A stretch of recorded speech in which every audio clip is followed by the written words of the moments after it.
Hello,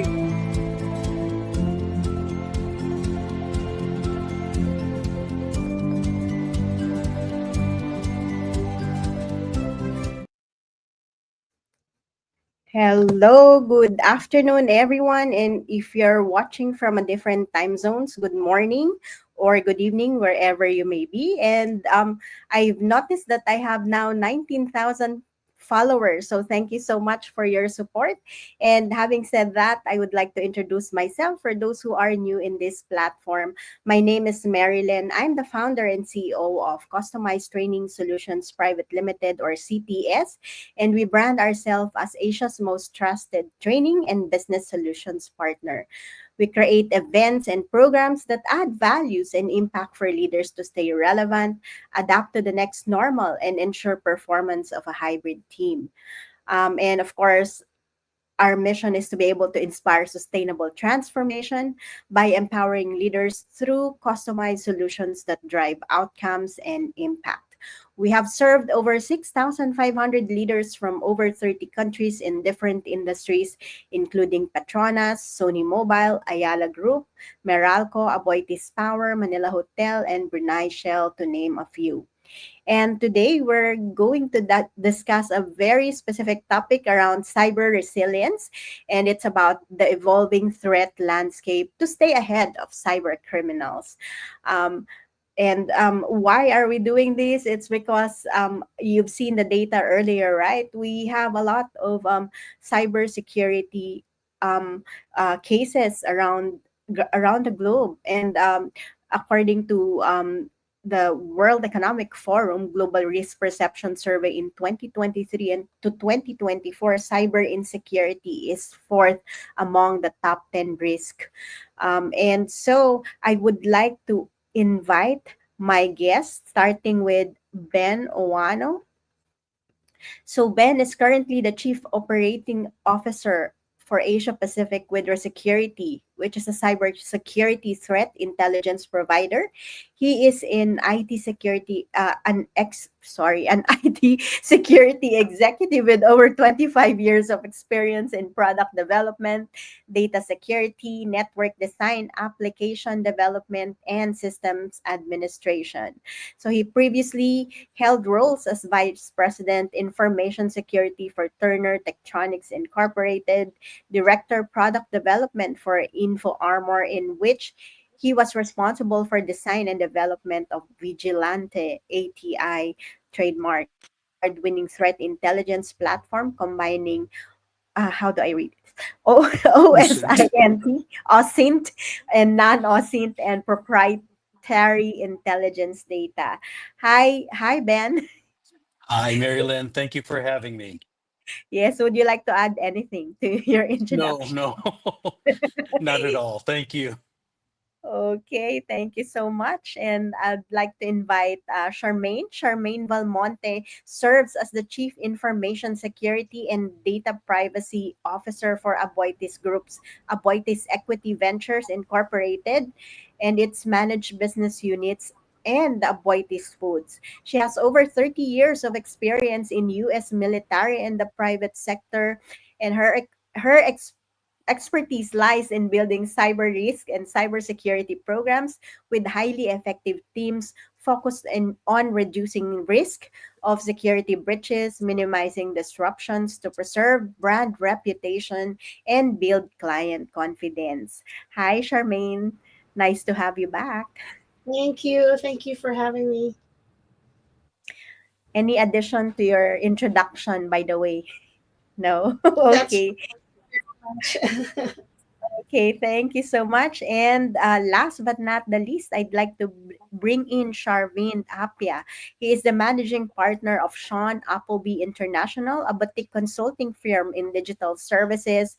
And he has been working in the field of information security for more than 20 years, holding CISO positions in organizations such as GOD's, Volkswagen, Leroy Merlin, Global Shares, B&B Hotels Group, Track BV, and Greenomy, yeah, where he has developed and implemented multi-year cybersecurity strategic plans and programs. Hi, Sharp. Would you like to add anything to the introduction?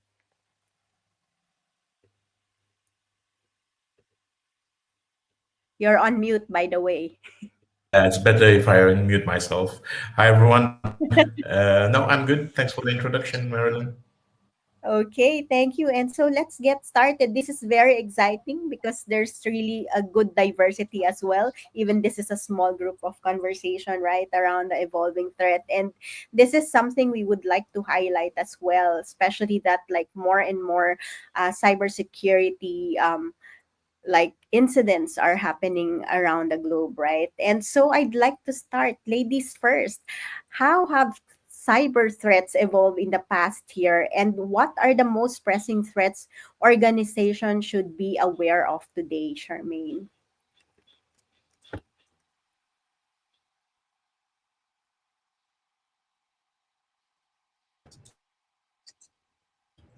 Okay. Are we audible? We're okay? We're Yes, good? we can hear you now. Mhm. Perfect. So it's been a very crazy year. Naturally, there's been specific cyber threats that's evolved over the last year, 2 years, no? Mhm. Specifically in the areas of artificial intelligence. Right? So that's on the rise. They're getting better and better. They're using AI enhanced phishing and social engineering techniques. Mhm. You still have the likes of ransomware attacks. They're using advanced tactics this time. Mhm. Because we are supply, we really lean on, right, providers. We lean on services. Supply chain vulnerabilities will continue. There's been a steady rise in state sponsored attacks, right? Specifically around espionage, nation and state actors. And the typical countries we know of, they're really pushing a lot of sophisticated attacks across. Exploitation of artificial intelligence, the platform, Mhm. right? So this is now being attacked because now we're all, everybody's using, excuse me, these platforms, right? Who Mhm. isn't using chat? Who isn't using Gemini or what have you, right? So the more that we have usage, the greater the risk, the greater attacks that you'll find in that space, right? Now you also thinking about human risk, right? Insider threats, human errors. These are still part of that whole gamut of incidents and Mhm. threats that we've experienced over the last couple of years. Okay, so you're done. Sorry. Thank you so much for that. And again, You um, want me to, I can go further and explain. I think you're gonna want to kind of expound on the other things, but yeah, those are the top six that I can think of. Of mhm. and that really creates that whole holistic view, no? From Mhm. people risk to platform. Again, the key here is what is everybody using these days, right? Mhm. So you're gonna get a lot of attacks because there's a lot more the population of the society using those spaces, and AI is like number one target today, right? Because we are using it. We're using it extensively. I don't know anyone that's not using AI today. Mhm. And so protecting the models is so important. Ensuring that we're ethical use and responsible use of AI.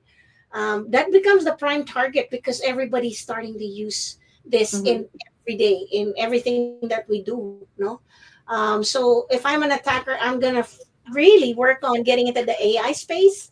I will Mhm. continue to, if I'm an attacker, I will really work the supply chain because everybody relies on a specific service Mhm. or the, to enable their business, right? Mhm. And of course, you can't get away from state-sponsored attacks, right? Mhm. Whether it's cyber espionage or actual attacks, Mhm. cyber operations in different theaters, and there's three different extremes in the world today, and that's actually happening day in and day out. So those are the top three areas that I see Mhm. um, where the threats are and where over the course of the last 2 years has been. Thank you. Thank you for like sharing with us. Like again, I heard as well, like, it's not anymore about like just the usual attacks, but it's sometimes called the AI against AI, right? Because there are like a lot of usage, whether it's for work related or even those sophisticated attacks, as you mentioned, on ransomware, third party phishing, just to give some of the examples. And before I ask the next question, by the way, I would like to invite our audience. If you're watching us live today, feel free to respond, ask your question, or even like give us your feedback or your takeaway from this conversation. And I'd like to acknowledge Lay Common. He said the stat says only 1 in 10 people are using AI, which rings true if you understand that the buyer adoption brand diffusion model. Thank you, Lay, for your feedback.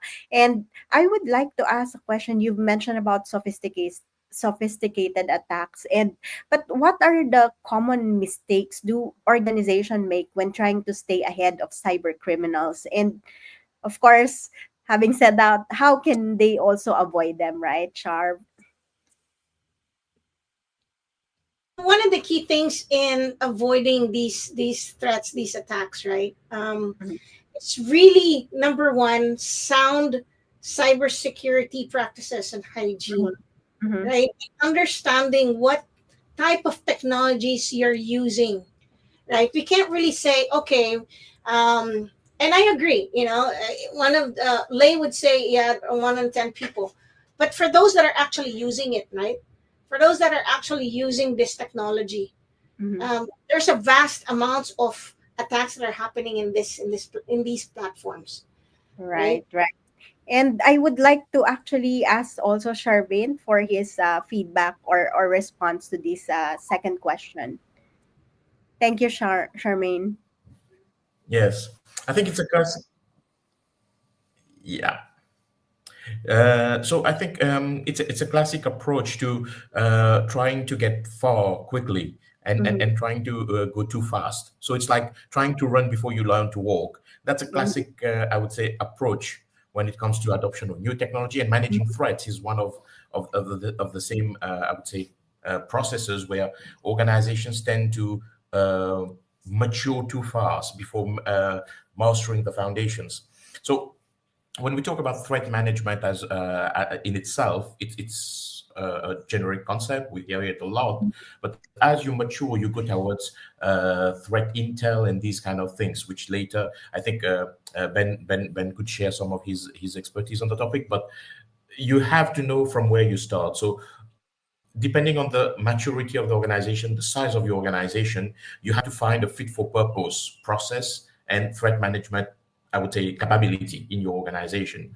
So that would be the way to go. So look at your resources, look at what you have and what you can leverage to try to start looking at threats. Threat management starts basically when organizations start looking at risk management. There is a small element of threat, but you can look at the fundamental, just saying, okay, what's my exposure to threat? That's the starting point. You don't need to know who's the threat actor. You don't need to go into the details of how capable the threat actor is. That's where you go towards threat intel, where once you know that there is a threat actor targeting your organization, then you start thinking, okay, Charmaine mentioned state-sponsored threats. So they have a lot of capabilities, they have a lot of time and a lot of resources, which means that these are the kind of threat actors that's going to be banging on your door until it opens. Otherwise, you're going to have small players who, well, they just do it for fun. They don't have a lot of time, or they might have a lot of time, not a lot of resources, not a lot of skills. They will try something with someone. It works out, fair enough. I'm in. Doesn't work? Okay, I'll look for someone else to target. So that's how typically threat management evolves. And organizations should also build foundations, then increasing your maturity level to go towards a sophisticated threat intel capability internally. That would be my take on there. Thank you, Sharp, for that answer. And again, it's really so much around um, laying the foundations before you even like look into other things like technology, and of course making sure that the risk management processes and plans are also in place, right? So and then again, that reminds me of our conversation, my private conversation with Charmaine, about like looking at the processes first and foremost, right? To know like which technology are you actually investing to and which is right for you. And also as we have actually, we cannot avoid mentioning about AI and all of these, because in reality, like, most people are using AI. And so I'm curious to know, I'd like to ask Ben, how can predictive analytics and AI driven threat intelligence help businesses anticipate and neutralize cyber threats before they even escalate? And this is just nice for you because you have products around this, right? In Right. Resecurity. Yeah. Well, thanks, Mary Lynn. Appreciate the question. So you brought up two factors here. You asked about predictive analysis, and you also asked about AI. Mhm. First, I'd like to address the AI issue, because Mhm. I think we as cybersecurity practitioners over the years, over the decades, have been led to believe that using technology and throwing a point product at something will fix it. And we've been inundated with, since the late '80s, '90s, antivirus this, Mhm. antivirus EDR, MDR, XDR. They're all great. But I'm going to ask one question, and that question is this: um, with those new technologies and with these new point products, why are you still getting breached? And it's really a thought-provoking question, because, in all honesty, you need to come to grips with the fact that a company has thrown hundreds, thousands, even millions of dollars into their cybersecurity portfolio and posture. But the fact of the matter is, threat actors are still breaching. And I think, in using AI, the new keyword, the new buzzword in the last 5 years, we need to hop on the bandwagon. But Mhm. AI, and let's remember this, AI is only as good as you program it to be, right? It has to learn from your answers. And only from then and the historical data inputs that it has amassed can it provide any type of predictive analysis. Now, if you look at data points and you see that threat actors have been active in forums in the past 10 years, and you know what their tradecraft is, and you know what their threat actor group's affiliations are, and what have they posted and all about them, we are more able to predictively analyze what that threat actor or threat actor group is going to do. Human beings are creatures of habit. And these, infiltrations, exfiltrations of data, they're caused by threat actors, by human beings, bad ones, right? But if you understand the mindset of the human being, the bad human being, I think you can better adjust your cybersecurity posture and Mhm. neutralize any of these cyber threats with what we call predictive outcomes or precursors to a data breach. Mhm.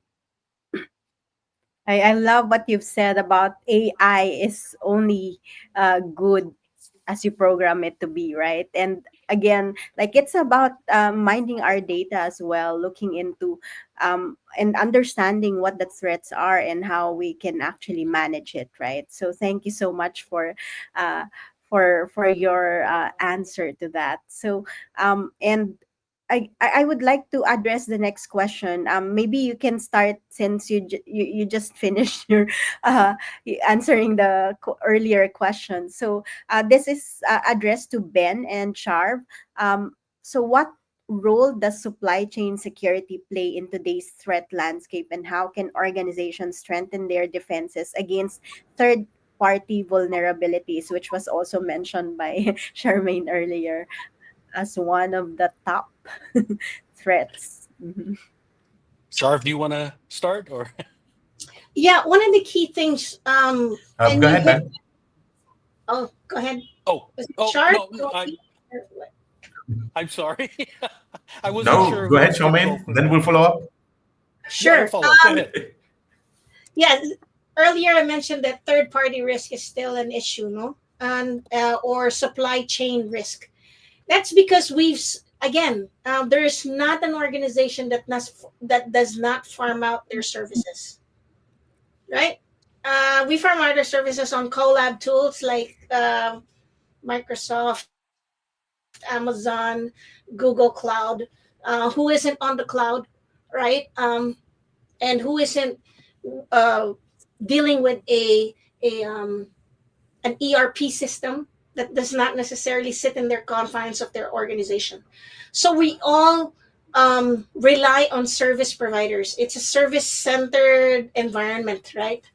Um, because that's not our core business. That's basically what we do, right? This is not my core business. I build something, and that something is to help me build that something or product. I need services ABC, right? But the key thing is being able to understand, number one, who we are partnering with, who do we get our services from, and being able to monitor them as well, right? So I think the key thing is, if a supplier is a critical supplier to you or not, if they're connected to you for your products, for your services, then you need to include them in your monitoring, right? In whatever shape or form.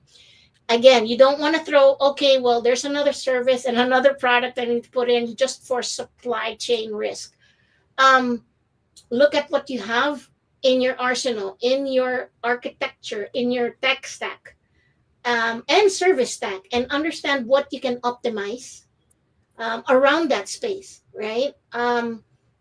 So those are things. Being able to see and monitor in real time your third parties, right? We've heard those. Uh, we even had the big problem last year, right? We all know what that is. That took down airports and the like, right? Although that was not a security incident. However, if you notice, we were all reliant on those services. Many organizations, for that matter. And so when they went down, it took everybody else. There was a disruption in business. So understanding and being able to monitor in real time your suppliers is key. It's no longer onboarding them last year and I checked them, they're okay. I'm happy. I'll keep going in the next second or third or fourth year. You need to be able to do that continuously and understand that their landscape as well. Thank you, Charmaine. And who would like to go next? I'll step up. What we've noticed, especially last year, over 60% of data breaches were due to weak supply chain security. So when you are monitoring, actively engaging with threat actors, and there is a focus on infiltrating the supply chain, they prey upon that weak security. They wait until the supply chain connects to the enterprise and then move in laterally. So what you have to understand as a CISO, or really just as a technical person in the cyber space area, is that threat actors are going to use any and all types of entrance into your networks. They constantly change the telemetry of access.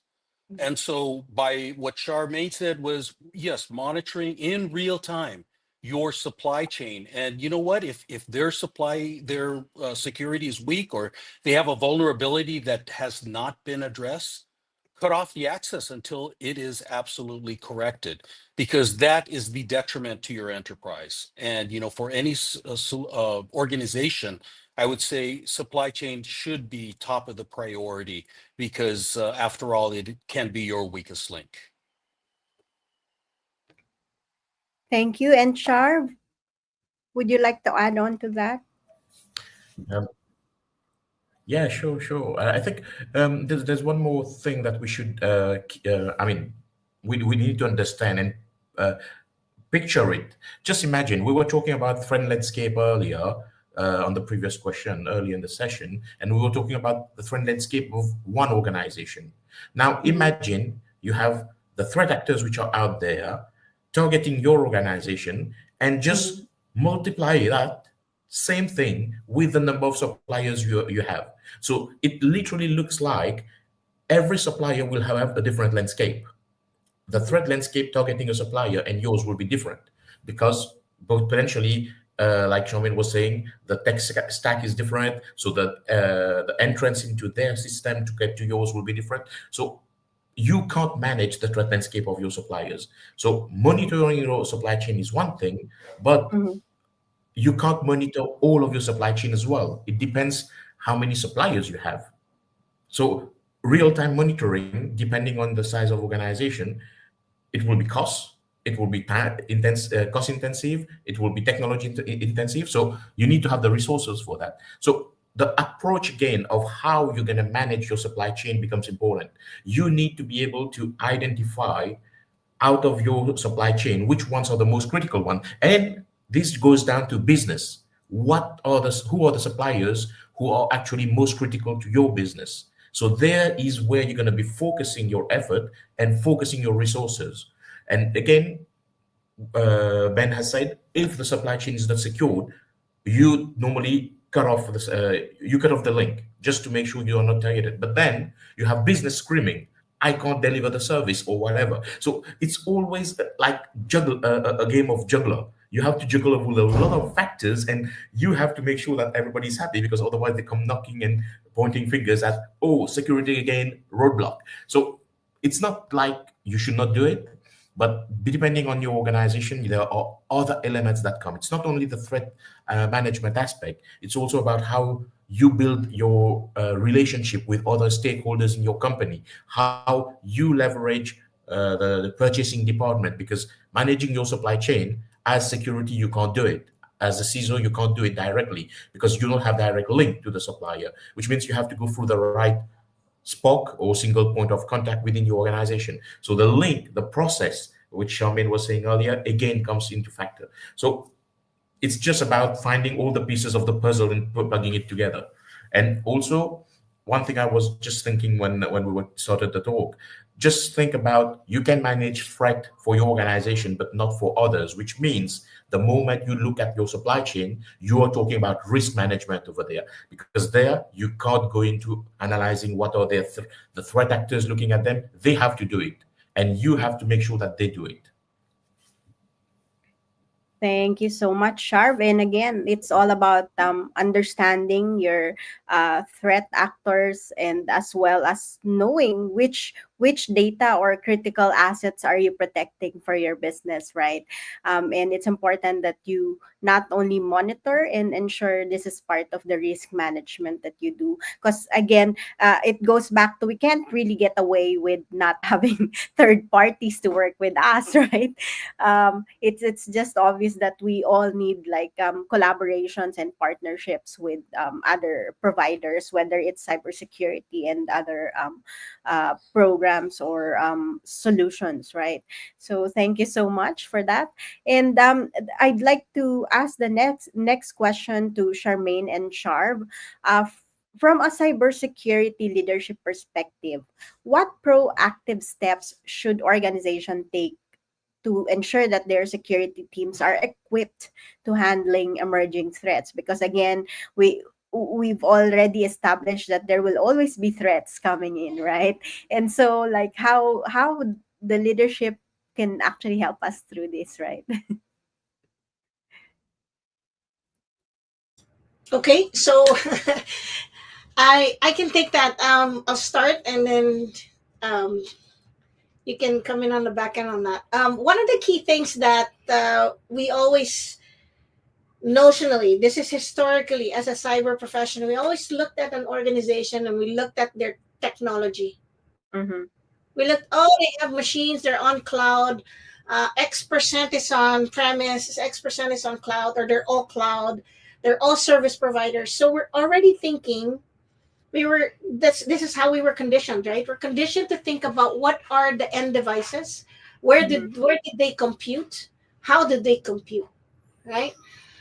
And one thing that we learned was, then there's that notion that we went from, because this is what you use and compute with, this is how we're going to secure it, right? And this is how we're going to secure your end device, your network, etc. While that worked when everything was within the confines of your perimeter, or on premise, for example. It's quite easy because we knew exactly what the tech stack looked like. How does information get from A to B?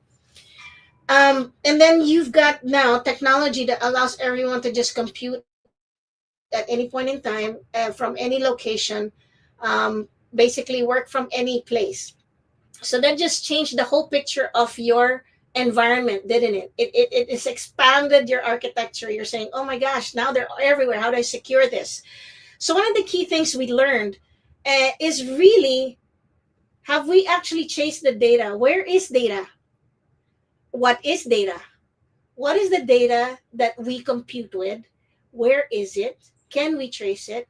What are the part? Who do we connect with? And what do the users do? What do they process? I think one of the key things we forgot to think about, or that we've been conditioned, was really, I know your end device, therefore I know you need an EDR. Oh, now I know you need a firewall. Oh no, you're not going to go on firewall. I need you a cloud access security broker. I mean, you can throw a solution based on the interaction with the data where you compute. But that's not really a realistic way of doing things. And over time, you're going to amass a lot of technology and you don't know what to do with it. And at some point, they're all kind of clashing together. They don't integrate well. And you're looking at 250 different, you know, GUIs, right? Or common operating pictures. So educate your team in the technology that you're supporting, but understanding where the business is going. The business wants to go A, B, C. That's where I need to put my focus in.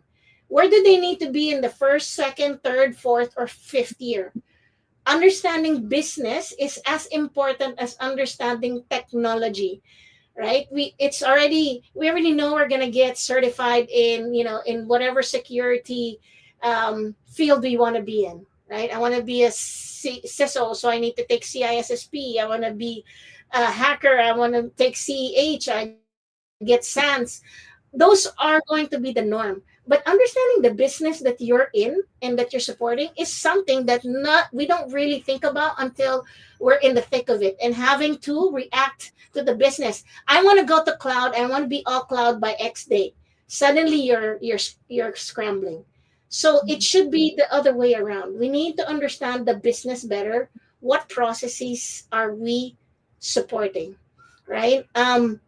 Yes, AI, I will go there. That's always being used, but use it in the sense that there are technologies that allow you to understand their threat landscape specific to your industry, or understanding your internal threat landscape. AI can help you do that, right? Again, that's something that will enable and create the partnerships. There are partnerships that you will have with industries or service providers.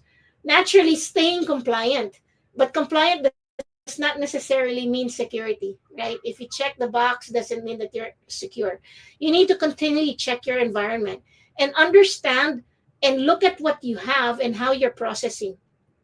I think somebody talked about, why are we putting so much money on security and we're really just say we're only protecting for malware, because the CISO thought, well, we because there's AI, we need to protect that too, etc., etc. So putting the security stack that supports your business is critical. Understanding how to architect and support that environment is also a learning point. Supply chain will always be something we use, but understanding your critical supply chain providers is key, because you cannot spend enough money if you're going to lose your budget. If you said, I need real-time monitoring for all my supply chain providers, that's going to be that will eat up your budget in a heartbeat. And responsible security, what do I mean responsibility? Security down to the user level. That's what we need to ensure. The CEOs need to be responsible for their security, so much so as the users on their end devices. So everyone that's in that chain needs to know where their responsibilities are and their accountabilities. So those are a few. I leave the rest to Shrav to cover. Thank you, Charmaine. Thanks, Charmaine. Shar. Yeah, I think if we look at it from a purely cybersecurity leadership perspective, there are two sides. You have the ones who are sitting on top, which is the board, the executives, and then you have the more operational people, which is behind. And I think that's where, for you to be able to equip your team, you need also to have the leverage and you need to have the buy-in from management. So you need to also have them understand what it means, what threats are there are out there targeting the organization. So sensitizing the board members or board directors level, depending on the structure of your organization, you've got at some point not only talk about business and what it would cost if the business is not running, you've got also to have that proactive approach of, yes, we're talking risk management, but who actually are the ones posing the risk? And that's where the education comes into place. I've had the opportunity of running awareness sessions with a certain number of board of directors in the financial sector. And the starting point is always about threat and risk. So it's okay to tell them the risk, but when you talk about the threat landscape and the threat element, you are able to show them what is happening elsewhere. Like Ben was saying, which hacker groups are active in which area, what profile of organizations they are targeting. That's how you build threat intelligence. And usually these are the elements where when you talk to the board, it becomes eye openers for them to start, thinking a bit more about security, about cybersecurity and resilience, and also, yeah, Charmaine just said investment, but where's the investment going? What is it actually bringing to the table for the business? So that's more the upper side, the board perspective. And then when you're in the sandwich, like between the two, it's also about translating what you're selling to the board to the operational people, because you can't have the same kind of jargon, the same talk, have the same kind of presentation, because the guys are techies, they're operational. They have a different way of working, they have a different way of thinking, and you have to also talk their language. And that's where, once you have understood the business, and Charmaine has stressed a lot on that, it's always about the business. Because when you're talking to the board, you have to show them that cybersecurity is a business enabler. What is the business value that you are delivering? That's what matters to the board. So that is one thing. So as a CISO or as cybersecurity leadership, as someone in a leadership position for cybersecurity in an organization, you have to be able to understand that. And once you understand that, now you're good to sit with the operational people. Okay, I'm going to deliver value. What does that mean? Okay, what's uptime, SLAs, how much downtime can I tolerate? These kind of things. Then it's not only about threat management here, but it's more generic as a topic. It's true. You can say that the trigger would be a threat or a risk, but then when you start looking at what are the things you put in place, we've just talked about all of it. Awareness, educating people, having the right tools, having the right processes. It's a full package. And it's really about you as a cybersecurity leader to filter out, okay, what my organization needs, what's a fit for purpose operational model for cybersecurity in my organization. So once you have these elements, then you start going to talk to your security teams. Okay, can I build a threat intel capability? No, that requires resources, too much money. I'd rather take as a service outside. Can I run a SOC? Yeah, I have the critical mass. I can run an internal SOC. I put the tech, I put the people, I put the analysts, and I can run the show. So it's always about, again, you juggle with your budget, you juggle with all the technologies that you have there, cloud services coming. Well, can I go into a zero trust model? Does it make sense for me? Then you start answering. And that's how you start building and managing your threat environment. So there's no silver bullet as such. Okay. So every capability that you have will require a specific set of skills for your people.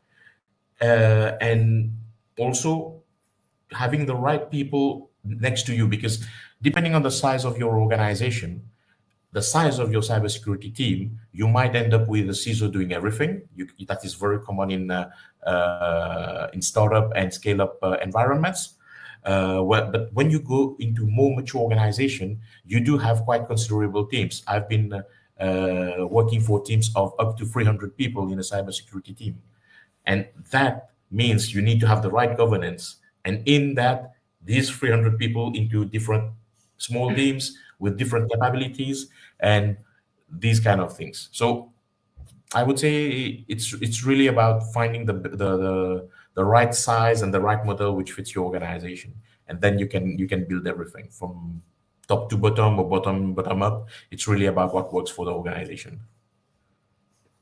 Yeah, let me just flash Leiko once. I think this is still around AI earlier.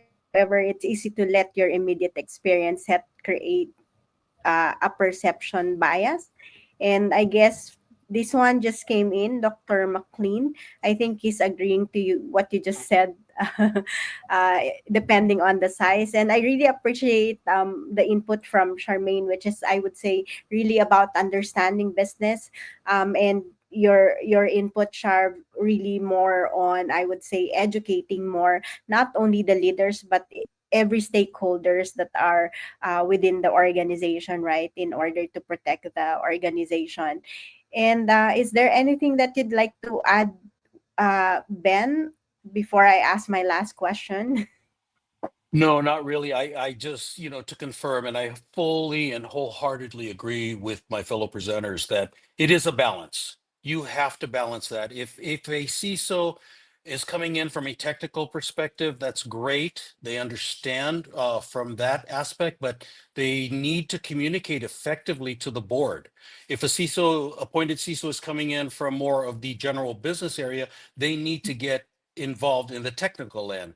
It really requires a balance of both technical and business, and for them to be champions to Mm-hmm. really push forth the cause. Because you can say everything to the board and you can try to defend your proposition that you need this, but you have to be able to balance and show what is the ROI. What are we going to get? What not only just saving money or spending money, but really what are the solutions going to be able to actually provide us. So I just wanted to throw that in, and yes, I fully agree that it has to be a balanced approach of everything.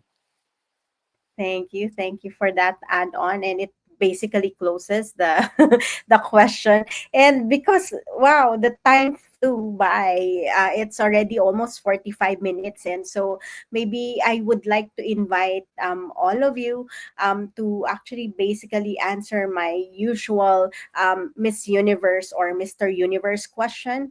Um, that if you have a magic wand and can use it, what will you do with it?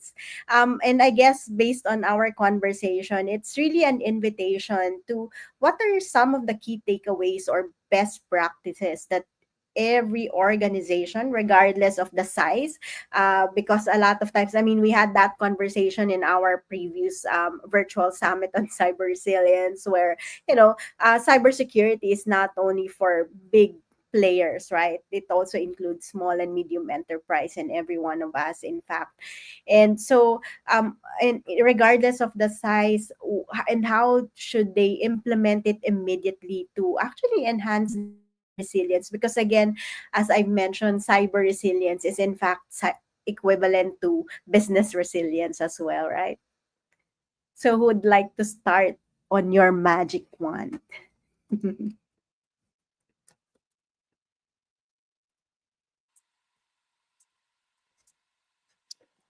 I guess I'll start. Marilyn, we've talked about this. I believe back in September, you asked the same question, and basically have the same answer. The magic wand can be compromised by threat actors, so that's why I don't want to use it. Okay. But historically speaking, fundamentally to change the mindset, to Mm-hmm. get out of the comfort zone. For years we've been pushing defensive products, solutions at a changing topology, a changing landscape. And unless we are open to the new ways of not only defensively protecting ourselves, but offensively engaging. Because let's just say in a game, a football game, you can't win by being defensive. Yes, you can stop things, but unless you put points on the board, you're not going to win. And to the viewers, we are in a war right now, a cyber war. Regardless if you agree with me or not, we're in a cyber war because these threat actors are taking away our PII, our identifiable information. They're exfiltrating funds from our accounts. We need to be able to engage offensively and stop them, not just defensively, because I think I brought up earlier is that the human mindset to understand what is it they are trying to do, and use that, in your cybersecurity efforts, with your vendors having the capabilities to understand who these threat actors are. That's my magic wand. Thank you. I love your magic wand. I think in everything we do, whether it's business or personal, mindset will be critical for sure, right? So, who wants to go next with your magic wand? I guess for me, the mindset of continuously checking, rechecking your environment, right? Your environment continues to evolve, Mm-hmm. and so there's no static solution out there. You can't say, "Oh, I already put in the control for that. I should be okay. I'll just monitor." Right? That's wrong. I mean, that will put you in a big predicament. And the reason I say that is because your environment continues to be dynamic, Mm-hmm. right? We live in a dynamic environment. And so the solutions that we have, we need to continually evolve with it, right? And as much as we hate that, because we already implemented, we know there's the what if scenario, right? And it's going to happen because your attackers are thinking of better ways to attack you, right? Better ways to get through your identity and access management capability, better ways to be able to circumvent your multi-factor authentication, better ways to, just because you plugged it in, you can't say, okay, I'm all right because I have MFA and I already have encryption, right? That's not really the answer, no? So we have to continually evolve with it and understand that what we set in place can easily change, Mm-hmm. right? So we have to be that flexible, right? And being able to move away. And I completely agree. The mindset is the first thing that I would change if I had a wand, because we're always in the defense mindset. And I have to completely agree with my colleague here. But at the same time, we should be able to move that tech stack dynamically as well. Thank you. And again, that goes back to mindset, but this time focusing on checking and rechecking again the environment. So it's like really, again, going back to what Ben said, right? Getting out of your comfort zone. And Sharp,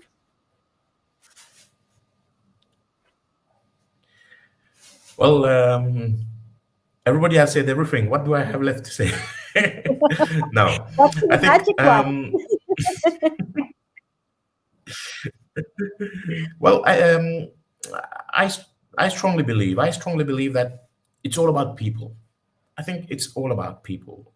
Well, my magic wand would be if I could make every stakeholder in an organization responsible to understand, and Xiaomin mentioned that word earlier.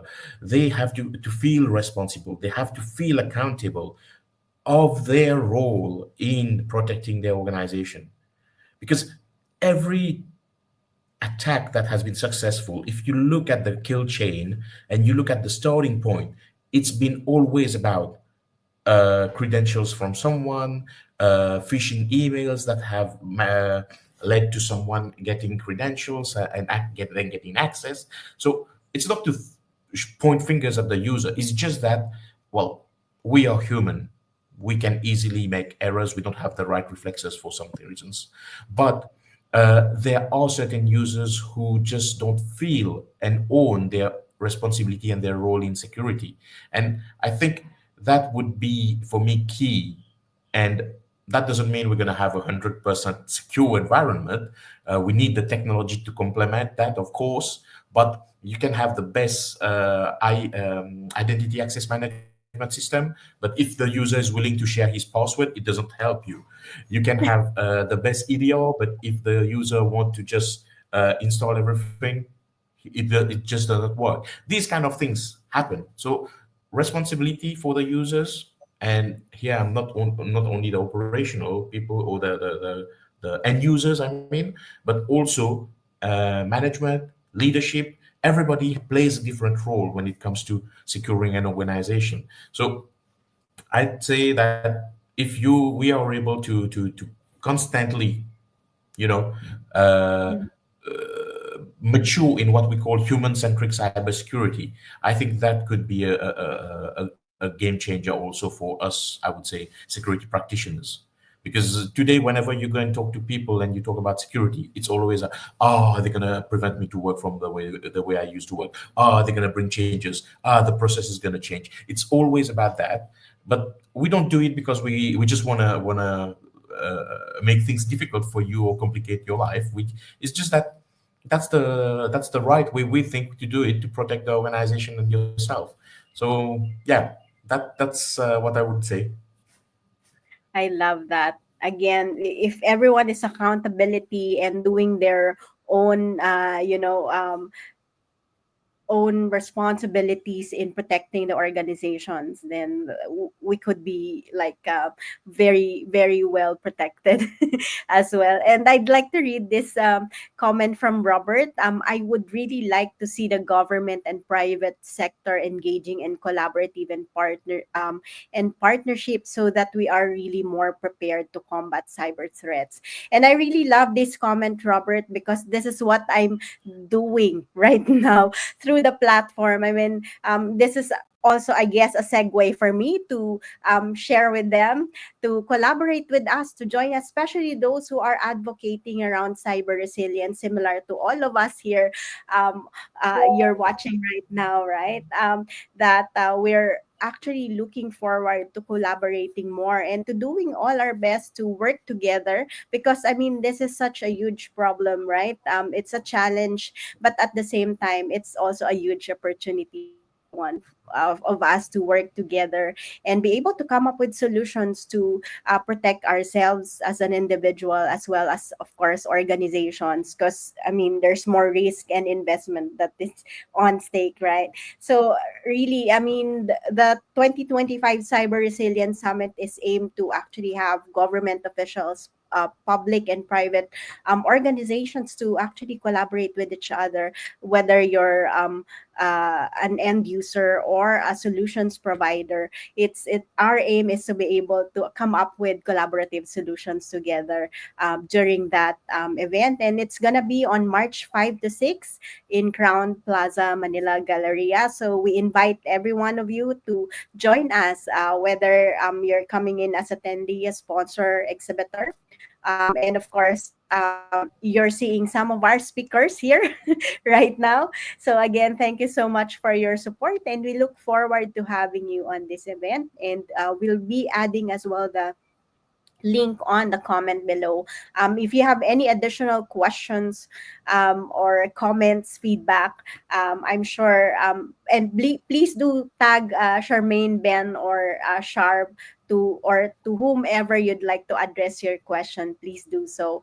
So thank you so much, everyone, and nice session today, Marilyn. Glad to hear from all of you, Charmaine, Ben, and Sharp. Thank you so much, Robert, for joining us and for supporting us as well. And we look forward to have you as well collaborate with us in the upcoming summit. In fact, I hope so. We haven't gotten your yes yet.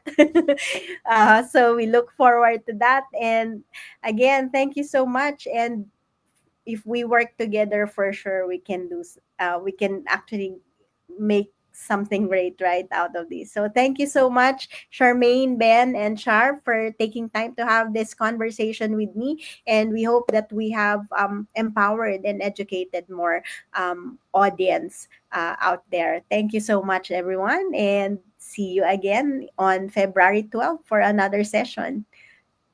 Thank you, Thank and bye you. for now. Bye. You. Thank you.